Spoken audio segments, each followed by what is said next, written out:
प्यारे भाई और बहनों, जब भी हमें कुछ चाहिए होता है हम प्रभु से प्रार्थना करते हैं। बहुत सी बार जब हम प्रार्थना करते हैं तो उस प्रार्थना का हमें कोई ना कोई जवाब मिल जाता है। इंसान कई बार ये सोचता है कि प्रार्थना का पता नहीं असर हुआ है कि नहीं, क्योंकि बहुत सी बार हमारी प्रार्थना का हमें कोई भी जवाब नहीं मिलता। कई बार हम चाहते हैं कि कुछ चीज़ हमारी ज़िंदगी में हो, कभी हो जाती है कभी नहीं होती, और बहुत सी बार इंसान दिल हार जाता है। तो कितनी कोशिश हमें करनी चाहिए कुछ पाने के लिए, और कितनी प्रार्थना प्रभु को करनी चाहिए, इसका हैप्पी बैलेंस क्या हो, इस किस्म के ख्यालात इंसान के अंदर हर समय आते रहते हैं। जब हम सोचते हैं कि हमारी ज़िंदगी कर्मों पर निर्भर है, तो फिर कई बार इंसान सोचता है कि मुझे कुछ करने की क्या ज़रूरत है, कि अगर सारी मेरी ज़िंदगी पुराने कर्मों के लिहाज से ही चलेगी तो फिर मुझे कुछ करने की ज़रूरत नहीं। कि इंसान अगर अपनी ज़िंदगी ऐसे ही गुजारेगा जैसे कि उसकी लिखी है, तो फिर वो कोई प्रयत्न नहीं करता, कोई एफ़र्ट नहीं पुट इन करता। और जब हम एफ़र्ट पुट इन नहीं करेंगे तो फिर हम सुस्त हो जाएंगे, आरामदायक हो जाएंगे, और ज़िंदगी सही तरीके से हमारी गुजरेगी नहीं। जो संत का रास्ता है वो हमें ये समझाता है कि जो हमारी ज़िंदगी है उसका जो 75% है, 75% है, वो प्री ऑर्डेंड है, वो पुराने कर्मों के लिहाज से है। लेकिन 25% हमारी फ्री विल है, जिसके लिहाज से हम अपनी ज़िंदगी को बेहतर कर सकते हैं। जैसे कि मुहावरा है कि ट्राई ट्राई ट्राई अगेन, कि हमें अपनी तरफ से एफ़र्ट ज़रूर पुट इन करना चाहिए। हमें पूरी मेहनत करनी चाहिए कि जो हम पाने की कोशिश कर रहे हैं उसकी और हम कदम उठा पाएँ। लेकिन जो रिज़ल्ट्स हैं वो हमें प्रभु के हाथ में रखने चाहिए। प्रभु के चरणों में हर समय प्रार्थना हो कि जो हमारे लिए बेहतर है वही हमें मिले। प्रभु जानते हैं हमारे लिए क्या बेहतर है, वो हमें सब कुछ देते हैं जो हमारे लिए अच्छा है। लेकिन हम हैं कि बहुत सी बार ऐसी चीज़ें मांगनी शुरू कर देते हैं जो शायद हमारे लिए अच्छी ना हो, और जो कुछ हमारे लिए अच्छा ना हो वो हमें फिर कभी मिलता नहीं। तो इंसान को एफ़र्ट ज़रूर पुट इन करना चाहिए। बाकी रिज़ल्ट्स के साथ हमारे को अपने आप को टाई अप नहीं करना चाहिए, क्योंकि जब हम रिज़ल्ट्स के साथ अपने आप को जोड़ लेते हैं और वो रिज़ल्ट नहीं मिलते जो हमें चाहिए, तो डिसइल्यूजनमेंट हो जाती है। तब हमें ऐसा लगना शुरू हो जाता है कि जैसे हम जो भी चाहते हैं हमें मिलता नहीं, और इंसान डिप्रेशन की स्टेट में जाना शुरू हो जाता है। सन्मत के रास्ते पे हमें यही समझाया जाता है कि हम अपनी तरफ से हर एक एरिया में बेहतर से बेहतर हों। हम पूरी कोशिश करें कि हम अपनी तरफ से एफ़र्ट पुट इन करें, ताकि जो भी गोल हम अपने सामने रख रहे हैं उस तक पहुंच सकें। लेकिन अगर रिज़ल्ट्स वो ना मिलें जो हम चाह रहे हैं, तो हम ये सोचें कि उसमें ही प्रभु की रज़ा है, यही उसका भाना है, और तेरा भाना मीठा लागे, या स्वीट इज़ द विल के लिहाज से अपनी ज़िंदगी गुजारें। बहुत सी बार इंसान घमंड करके या अपनी इच्छा को पूरा करने के लिए ही अपनी ज़िंदगी गुजार देता है। एक वाक़या एक शेर का है। वो शेर अपने आप को जंगल का राजा समझता था, इस करके उसके अंदर बहुत ही घमंड था। वो यही जानता था कि सबसे तेज़ वो भागता है, वो यही सोचता था कि मैं जंगल का राजा हूँ, और सबको वो ऐसे देखता था जैसे सब उससे नीचे हैं। तो उसी जंगल में एक लंगूर रहा करता था, और वो लंगूरों का सरदार था, उनका लीडर था। तो उस लंगूर को लगा कि राजा तो अपने आप को बहुत समझता है कि मैं बहुत तेज़ भागता हूँ, मगर मैं भी तो पेड़ों से बड़ी तेज़ी से एक जगह से दूसरी जगह चला जाता हूँ। तो एक दिन लंगूर ने शेर को कहा कि मैं तुम्हारे साथ रेस लगाना चाहता हूँ। तो शेर ने कहा कि तुम मेरे साथ क्या रेस लगाओगे, मैं तो बहुत तेज़ भागता हूँ। तो लंगूर ने कहा नहीं, हम क्या करेंगे कि इस एक जगह से दूसरी जगह तक रेस लगाएंगे, तुम ज़मीन पर भागना और मैं पेड़ों के ज़रिए वहाँ पर पहुँचूँगा, देखते हैं कि कौन पहले आखिर तक पहुँच सकता है। तो शेर ने सोचा ये मेरे साथ क्या रेस लगाएगा, तो उन्होंने कहा ठीक है मैं तेरे साथ रेस लगाता हूँ। तो दोनों तैयार हो गए कि यहाँ से हम शुरू करेंगे रेस अपनी। और जैसे ही रेस शुरू करने लगे थे तो एक चींटी वहाँ पर घूम रही थी। तो चींटी ने देखा कि ये दोनों रेस लगा रहे हैं, तो उसने शेर से कहा कि मैं क्या आपकी रेस में हिस्सा ले सकती हूँ। तो शेर हंसना शुरू हो गया। शेर ने कहा कि तू क्या रेस लगाएगी हमारे साथ। तो चींटी ने कहा नहीं, मुझे मालूम है मैं तो आप दोनों के साथ रेस नहीं लगा सकती, लेकिन जब मैं बुज़ुर्ग हो जाऊंगी मैं चाहती हूँ कि जो मेरे बच्चे हैं या उनके बच्चे हैं उनको मैं कह सकूँ कि एक बार मैंने भी शेर के साथ रेस लगाई थी। तो शेर और लंगूर दोनों हंसना शुरू हो गए। उन्होंने कहा ठीक है, तूने भी यहाँ पे खड़े होना है तो खड़ी हो जा लाइन में, क्योंकि हम तो जब पहुँच जाएंगे आखिर में तो यहाँ से खाली 2-4 फीट ही पहुँची होगी। तो उन तीनों ने वहाँ लाइन पे खड़ा होकर रेस शुरू कर दी। तो शेर बड़ी ज़ोर से भागा, ज़मीन की ओर भाग रहा था तेज़ी से, और लंगूर पेड़ों की ओर गया और पेड़ पकड़ के एक पेड़ से दूसरे पेड़, दूसरे पे तेज बड़ी तेज़ी से जा रहा था। और चींटी ने अपने आस्ते आस्ते से जाना शुरू कर दिया और साथ साथ प्रभु से प्रार्थना करनी शुरू कर दी कि हे प्रभु, ये तो पता नहीं कितनी दूर तक रेस लगेगी और ये पता नहीं मुझे कितने दिन लगेंगे वहाँ जाने में, आप इतनी कृपा करना कि मैं आखिर तक पहुँच जाऊँ, चाहे जब मर्जी पहुँचूँ। तो जब शेर भागता भागता जा रहा था तो उसके रास्ते में एक चीता आ गया। तो चीते ने कहा कि कहाँ भागे जा रहे हो तुम। तो शेर ने कहा ओ तेरे को पता नहीं मैं रेस लगा रहा हूँ। तो चीते ने कहा कि तू किसके साथ रेस लगा रहा है। तो शेर ने कहा मैं लंगूर के साथ रेस लगा रहा हूँ। तो चीता हंसना शुरू हो गया। चीते ने कहा कि लंगूर के साथ क्या रेस लगाना है, लंगूर तो पेड़ों में जाता है, तो रेस लगाने तो मेरे साथ लगा, कि अपने को मुकाबले के साथ लगा, अगर शेर है तू तो मेरे साथ रेस लगा। तो शेर ने तो सोचा मैं तो कितनी आगे, उसने कहा ठीक है मैं तेरे साथ रेस लगाता हूँ। तो वो रेस इस तरफ जा रही थी, तो चीते और शेर ने सोचा हम इस तरफ रेस लगाते हैं ताकि वो रेस डिस्टर्ब ना हो। और शेर को लगा मैं तो बहुत आगे निकला हूँ तो मैं आराम से इसको हरा के फिर वापस आ जाऊँगा रास्ते पर। तो शेर और चीते ने रेस अपनी इस तरफ लगानी शुरू कर दी। वहाँ दोनों रेस लगाने में लगे। इतनी देर में जो लंगूर था वो जब पेड़ों से जा रहा था तो एक आम का पेड़ आ गया। लंगूर ने सोचा मैं तो बहुत आगे निकला हूँ, उसने आसपास देखा कहीं शेर दिखाई नहीं दे रहा।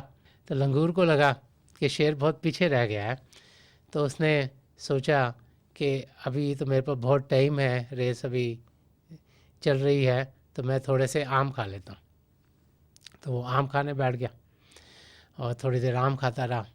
और उन देर में जो चींटी थी वो अपना आस्ते आस्ते आस्ते चल रही है और प्रभु से प्रार्थना कर रही है कि हे प्रभु कृपा करना कि मैं आखिर तक पहुंच जाऊं, मैं चाहती हूं कि मैं रेस ख़त्म कर पाऊं, मुझे मालूम है कि मैं बहुत दिनों के बाद वहां पहुंचूंगी, लेकिन आप कृपा करना कि मैं वहां पर पहुंच जाऊं। इतनी देर में जो शेर था उसने चीते को हरा दिया, और जब हरा दिया तो वो भागा भागा वापस आ गया इस रास्ते पर, और रास्ते पर आके फिर भागना शुरू हो गया। तो जब वहाँ पर भाग रहा था तो उसको कहीं लंगूर दिखाई नहीं दिया। तो उन्होंने सोचा लंगूर तो बहुत पीछे होगा, चींटी का तो खैर सवाल ही नहीं था कोई भी। तो जब वो जा रहा था तो रास्ते में एक चील आ गई। तो चील ने कहा कि कहाँ तुम भागे जा रहे हो। तो उसने कहा कि मेरी लंगूर के साथ रेस हो रही है। तो चील ने कहा लंगूर के साथ क्या रेस लगानी है, अगर कुछ तुमने रेस लगानी तो मेरे साथ रेस लगाता। तो शेर ने कहा ठीक है मैं तेरे साथ रेस लगा लेता हूँ। कि चील ने कहा मैं तो बड़ी तेज़ी से उड़ सकती हूँ। तो शेर ने कहा तो उड़ सकती तो मैं तो ज़मीन पर बड़ी तेज़ से भागता हूँ। तो उन दोनों ने रेस लगानी शुरू कर दी और वो इस डायरेक्शन 45 डिग्री के एंगल पे जाने शुरू हो गए। उतनी देर में जब आम खाकर लंगूर को लगा कि अब मैं फिर भागूं, फिर वो एक पेड़ से दूसरे पे, दूसरे से तीसरे से इधर उधर शेर को देख रहा, कहीं शेर दिखाई नहीं दे रहा। फिर जैसे जा रहा था तो एक केले का पेड़ आ गया। तो लंगूर ने सोचा कि चलो थोड़े से केले खा लेता हूँ। तो बैठ के उसने केले खाने शुरू कर दिए।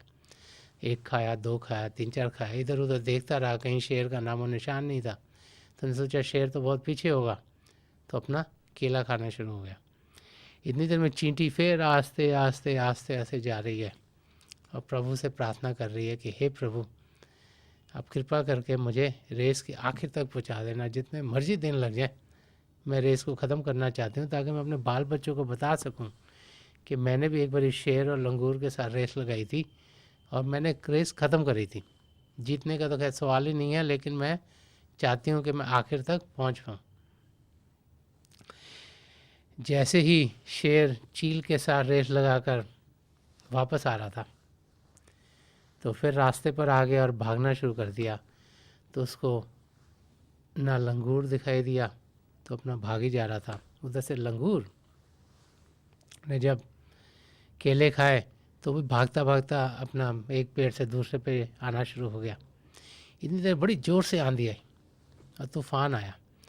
और तूफ़ान आया, तब आंधी आई, तो आंधी के ज़रिए वो चींटी हवा में उड़ गई और जो एंड लाइन थी वहाँ से वो 1-2 फुट परे जाकर गिर पड़ी और आस्ते आस्ते आस्ते वो लाइन की तरफ जाने शुरू हो गई। इतनी देर में शेर इधर से आया और लंगूर इधर से आया और भाग रहे। दोनों ने एक दूसरे देखा, भाग रहे बड़ी ज़ोर से। उन्होंने देखा कि चींटी लाइन को क्रॉस कर गई और दोनों शर्म के मारे अपना सिर नीचे करके लाइन के पास पहुँचे। और जैसे ही वहाँ पहुँचे तो वो शर्म से डूबे हुए थे, क्योंकि शेर ने तो सोचा था कि रेस मैं जीतूंगा, लंगूर ने सोचा था मैं रेस जीतूंगा, और रेस जीत गई चींटी। तो जब बैठे हुए थे तो सोचने लगे कि ये रेस में हुआ क्या है। और जैसे कि वाक़ये होते हैं, कहानी होते हैं, हर एक कहानी का कोई ना कोई मकसद होता है। तो उनको प्रभु के दर्शन हुए। जब प्रभु के सामने तीनों खड़े हुए थे तो शेर ने प्रभु से पूछा कि मैं तो इतनी तेज़ भागता हूँ, तो मैं चींटी से कैसे हार गया। तो प्रभु ने उसे यही समझाया कि तुम घमंडी हो, तुम घमंड से भरे हुए हो। तुम्हारे अंदर बहुत घमंड था कि मेरे जितना तेज कोई भाग नहीं सकता, मैं यहाँ का राजा हूँ, मेरे मुकाबले का कोई है नहीं। तो उस घमंड के कारण, हालांकि तुम एक रेस लगा रहे थे, तुमने बीच में 2 और रेसें लगा लीं। तुमने सोचा कि मैं तो बहुत तेज हूँ, बहुत आगे हूँ। तो तुमने घमंड के कारण अपनी गोल की तरफ जाने के बजाय तुम पहले इस तरफ चले गए, फिर उस तरफ चले गए, क्योंकि तुम में घमंड था। तो लंगूर ने कहा कि मेरे में तो कोई घमंड नहीं है, तो मैं चींटी से कैसे हार गया। तो प्रभु ने उसको यही समझाया, लंगूर को, कि तुम्हारे अंदर बड़ी इच्छाएं हैं। तुम जब जा रहे थे तुम्हें आम का पेड़ दिखाई दिया, तुमने सोचा आम तो बड़े मीठे हैं, और अपने ज़बान के टेस्ट के लिए तुम वहाँ पे खाने शुरू हो गए। थोड़ी और आगे गए तो तुम्हें लगा केले भी बड़े अच्छे हैं खाने के लिए, तुम केले खाने के लोग गए। तो जो तुम्हारे लिए इच्छाएं थी उनको पूरा करने के लिए ही तुमने अपना समय बर्बाद कर दिया। तो चींटी ने प्रभु से सवाल किया। तो चींटी ने कहा मैं तो चींटी हूँ, मैं तो कभी सोच भी नहीं सकती थी कि मैं ये रेस को ख़त्म कर पाऊँगी, जीतने का तो सवाल ही नहीं है, तो मैं कैसे जीती। तो प्रभु ने कहा कि तुम्हारे अंदर एक लगन थी अपने गोल के पास पहुंचने के लिए। बार बार तुम प्रार्थना कर रही थी कि हे प्रभु, मैं अपने गोल तक पहुंच जाऊं, मैं रेस को ख़त्म कर लूं, और तुम अपने रास्ते से अलग नहीं हुई। तुम्हारे को जो रास्ता चाहिए था, जिस पर चलकर तुमने गोल पर पहुंचना, तुम उस पर चल रही थी। और क्योंकि तुमने प्रभु से प्रार्थना की, इस करके प्रभु की तुम्हें मदद हो गई। आंधी आई जिसने उठा के तुम्हें गोल के पास भेज दिया। जब हम अपनी ज़िंदगी देखते हैं तो हमारी ज़िंदगी में भी कुछ इस किस्म की चीज़ें होती हैं। बहुत से भाई बहन हैं जो घमंड के शिकार हैं। उनके अंदर घमंड इतना है, ईगो इतनी है कि वो अपने आप को सबसे बेहतर समझते हैं। और जब हम अपने आप को सबसे बेहतर समझते हैं तो लोगों को लुक डाउन करते हैं। और जब हम लुक डाउन करते हैं तो घमंड के अंदर हम वो चीज़ें करनी शुरू कर देते हैं जो हमें अपने मकसद से परे ले जाती हैं। एक महापुरुष ने कहा है कि जहाँ मैं है वहाँ हरि नहीं, जहाँ हरि है वहाँ मैं नहीं। कि जहाँ पर ईगो आ गई, अहंकार आ गया, वहाँ पर प्रभु मिल नहीं सकता, वहाँ पे हरि का, परमात्मा का सवाल पैदा नहीं होता।